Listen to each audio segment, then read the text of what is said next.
Mark, you're the chair of this committee, right? I think it's Ed. Ed is the chair of this committee. Yeah. That's no problem. I'm just I was confirming it, in fact, was not I. So, yeah.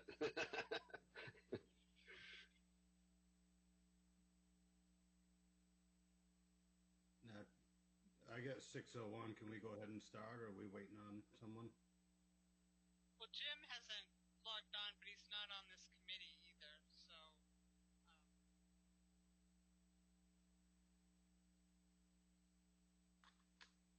All right, we'll go. Calling meeting to order, 6 o'clock, Thursday, August 13th. Infrastructure and Property Committee. Calling meeting to order. Discuss solid waste disposal discussion. Did I skip? Do I need to do a roll call? Yes, it's okay. Not on the agenda, but you do need to do it. Okay, roll call. Mark Eastman. Here. Paul Bissonnette. Here. Ed Rankin. Here. Do I need to cover everyone or just the committee? Just the committee. Okay, solid waste disposal discussion. I'll hand it over to Sue. We got your update today. Yes, when this was originally scheduled, it was at a time when things were up in the air as to where our waste was going, and Coastal was experiencing issues but hadn't. Our waste was going to be going to a landfill. There was considerable concern about that. Since that time, actually within a couple of weeks of when that occurred, our waste started going to PERC, and it's been going to PERC ever since, as part of, since Coastal is not an operation, that the Bangor Region Communities waste has been diverted to PERC. That I sent you a memo today about how that, and while Coastal violated its contract with the MRC to keep that facility open, they have not violated their contract with the towns, because the towns still have a location for the disposal of their waste at the price that was agreed upon in the contract when the town signed it. So our waste is going to PERC, but it's going to PERC at the same price that it went to Coastal, or for the interim where it went to Juniper Ridge. The pricing structure has remained the same. And it isn't being landfilled, as I said. The Coastal facility itself is, the MRC has received several letters of interest. They're in the process of interviewing those entities. They have additional information they've requested from all of them, and they will narrow it down and select one to be the next operator of that facility. When I spoke to the representative for the MRC today, they indicated that they anticipated that the facility should be back up and running by the end of the year. They are having town hall meetings virtually. The next one is on the 19th, as I said, and that anyone who wants to participate, I can send you the link so that you can, that's an opportunity to give updates on where they are in the process and allow people to ask questions about that. PERC is having some issues also, and right now the issues are related to when PERC changed its operational style, downsized, so to speak. It changed the way that it processed waste that came into the facility, and the number of lines of waste that went in. It reduced those because it didn't have as much waste coming. And so now there's a lot of waste coming, and there's there's a lot of waste in the facility that has not yet been burned. So the DEP and the MRC and PERC, everyone is working together to get through this, but there are challenges for PERC as well as for Coastal because of the volume of waste they're getting and the fact that they've changed their operational methodology, and it's harder for them to process it all. So that combined with electric prices is putting some pressure on them as well. The good news, if there is good news, is that the PERC trip is what the town had done for all the time since it took over the hall before, and has gone very smoothly since we transitioned over to that. As I said, the MRC and the DEP, PERC as well, are working to solve this problem. The truth is that both of these facilities need to succeed in order for solid waste to be able to be handled in the long term in this region. And so that's the update. There were questions I had sent some time ago you all a copy of the contract that we had with this, and there contractually there isn't much that we can do right now, and even if we could, I don't know what it would be, to be perfectly honest. Both entities have, one is not functioning and one is doing the best it can to keep up with the waste it's got right now. So in the long term, we may have decisions to make, but in the short term, I think that if our waste is being incinerated, not landfilled, at the same price that we had signed a contract for, that we're in about as good a position as we can be, considering everything that's happened. I'm happy to answer any questions, and as I said, if anyone wants to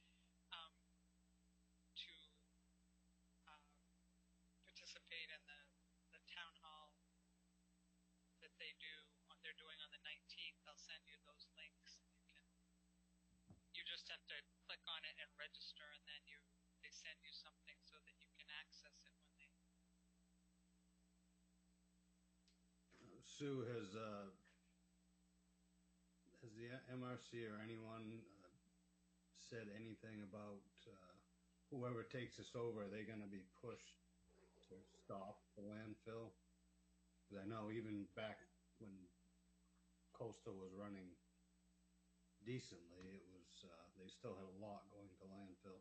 Is that going to be pushed to the side and kind of push them away from that? Yes, the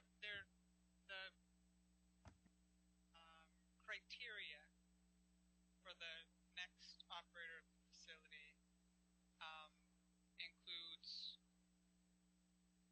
a lot of language about serving the communities, us, the customers, but also in increasing the output so that the residuals, which is what you're talking about, that's the landfill portion, is a smaller percentage.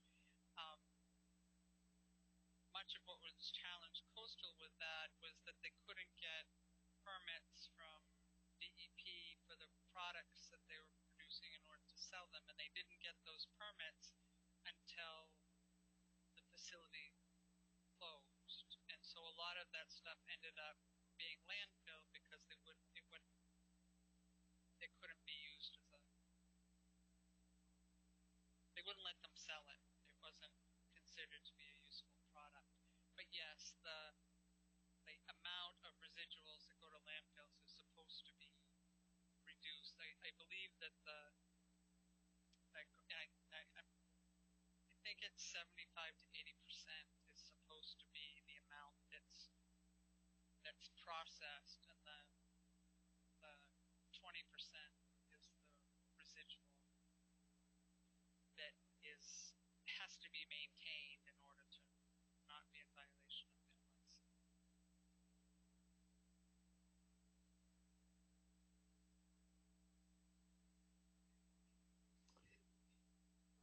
Sue, is it a crystal ball question to ask how long you think, and I know it is, so I don't know, but is it to ask how long we think this might take? Like, how far out are we from seeing some sort of resolution?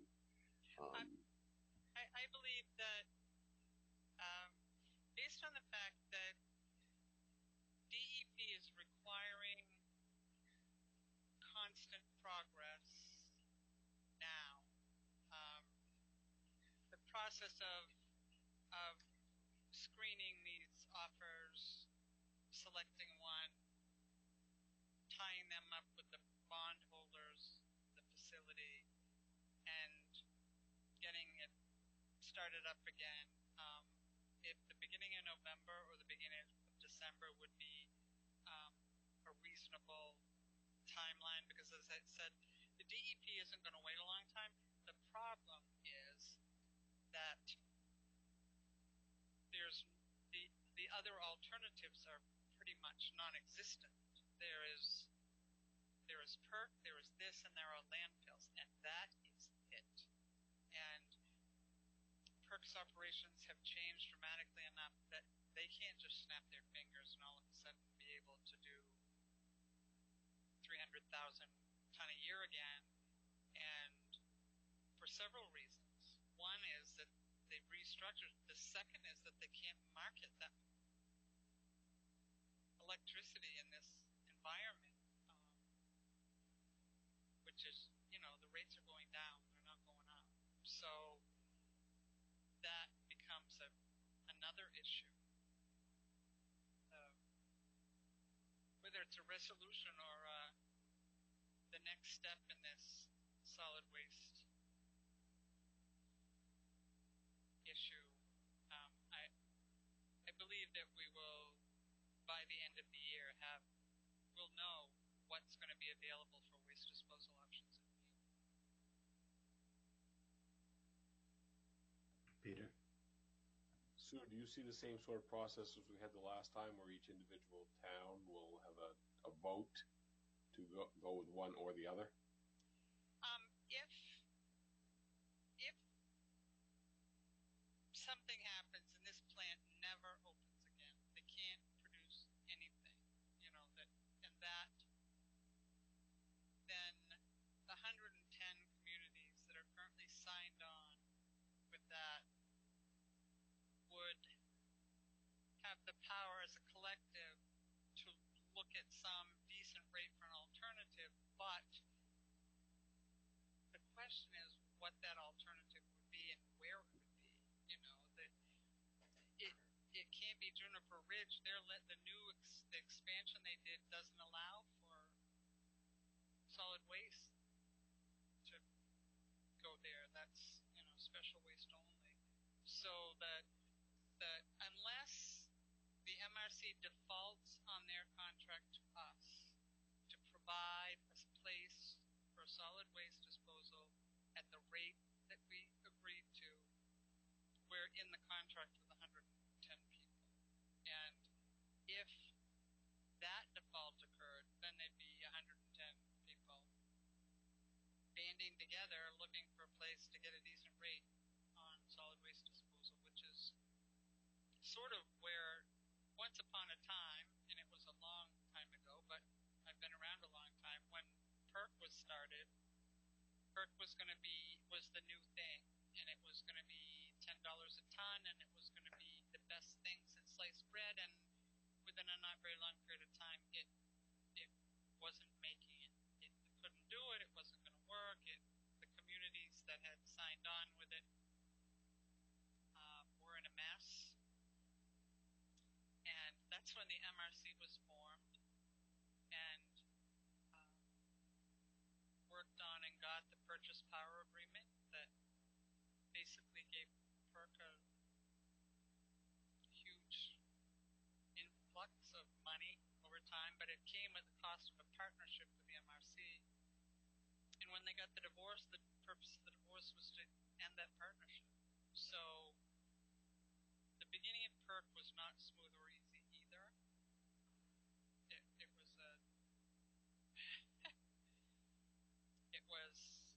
It created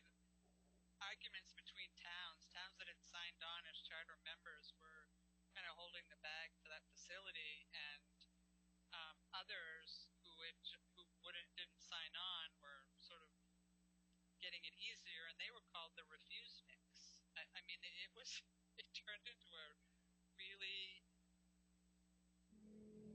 unhealthy kind of discussion between communities over the ones that were on the hook for what was going on at that facility and the ones that weren't. But the good news is that once that purchase power agreement was in place, even though there were numerous owners of PERC over the years, some good, some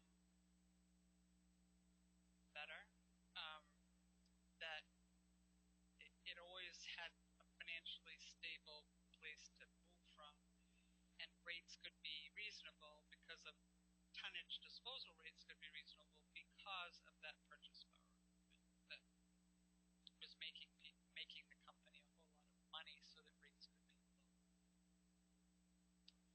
Long answer, but I think it's important that institutional memory is that many new things go through fits and starts of success, and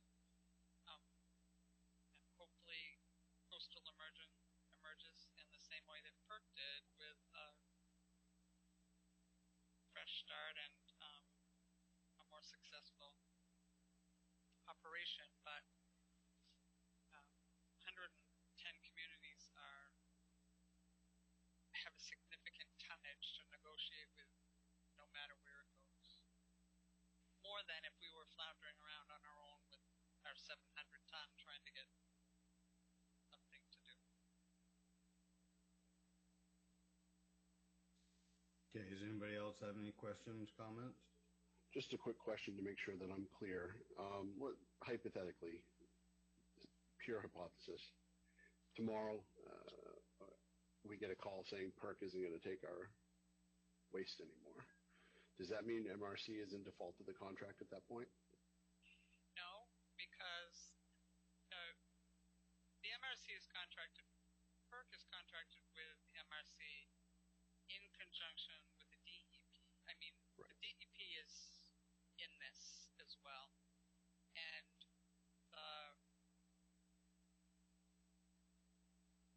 the MRC would then go to the next alternative, which would be landfilling again, because that's the only thing. If PERC for some reason said, we're done, we can't process waste, we're out of it, everybody who goes to PERC would be going to a landfill, because that's the only other alternative we have. Okay. That's kind of why I'm asking the question. I'm just making sure that I have the next step and the next step after that straight in my head. Thank you. Unless or and until the MRC does not provide the town with a location for waste disposal at the rates agreed, they're not in default with us. Regardless of landfill or not. It's just right. As long, right. Okay. Yep. Except the state has indicated that that's not acceptable, so I'm not sure if in your hypothetical PERC said we're not going to do this anymore. Well, I mean, I don't want to go too far down this rabbit hole, but I don't even know that it's a rabbit hole. I mean, the state can say that all they want, but if you've got 110 towns with nowhere to send their waste, at some point you've got, well, a landfill's not an alternative. Well, when it's the only alternative, as much as, excuse the expression, we may turn our noses up at the landfill, the alternative is burning trash. If something, God forbid, happened to PERC, there would be no alternative for this region. Yep. Okay. Thank you. Sue, do we have anything from public, email, phone call, anything? Hold on, let me look. Jacob says it's hard to hear us on town hall streams, but I will ask Dylan to see maybe why that is, because we're sounding loud to me. So, and if you noticed, I haven't like bumped out or frozen or anything. It's because we're plugged in here at this thing. Nothing. No questions, no calls. Is Jim gonna log in? Does he want to comment on this, or? Do we know? I don't know. I can go downstairs and see if he's here, but I assume if he was, he would have Logged on. logged Yeah. on. If You anyone, all got 2 invitations, one to this one, and you're gonna go out of this one and go into the other one at 7. if nobody has any more questions, comments, I'll get a motion to adjourn. Motion to adjourn. A second. Second. Yep, thanks. Yeah. Okay. Meeting adjourned. Thank you. Okay. Thanks, everyone.